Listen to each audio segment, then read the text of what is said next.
பாட்டிக்கு பெரிய யானை கொண்டுட்டுமா யானை கொண்டு தூக்கி இருத்தி கூட்டிட்டு போட்டா பாட்டி. யானை ஆமா எப்படி இருக்கும்? பெரிய உருவம்.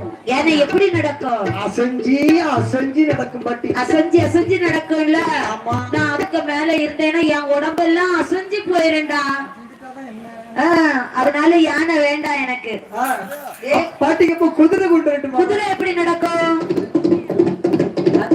என்ன சவுண்டா நடக்குது?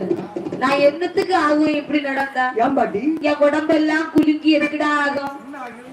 குலுங்கி போயிருண்டா. ஆமா தூரம் போட்டுறேன்னு சொல்றேன். அப்ப இவங்க குதிரையே வேண்டாம். வேண்டாம் பாட்டி.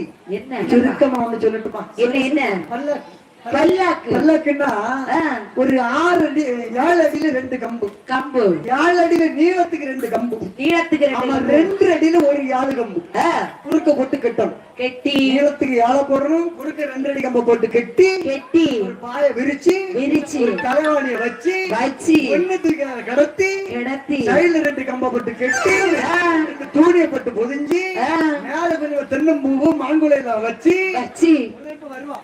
4 பேர் உண்டு.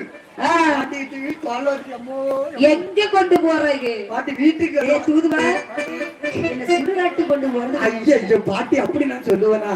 தூதுவா என்ன இந்த வார்த்தை அப்படி வருமா எங்களுக்கு? தூதுவா இந்த பாரு சொல்லு பாட்டி. நீ சுடுகாட்டுக்கு கொண்டு போறனா சரி, போனாலும் சரியப்பா. சரி ஒன்ன போல எத்தனை பேர் தோல் போடுவாங்க? 4 பேர். அதுல ஒண்ணு மாதிரி ஒருத்த கையை விட்டுட்டாங்கன்னா இந்த சுடுகாட்டுக்கு வர ஒழுங்கா ஒண்ணு சேர்க்க மாட்டாங்க. ஐயோ அப்படி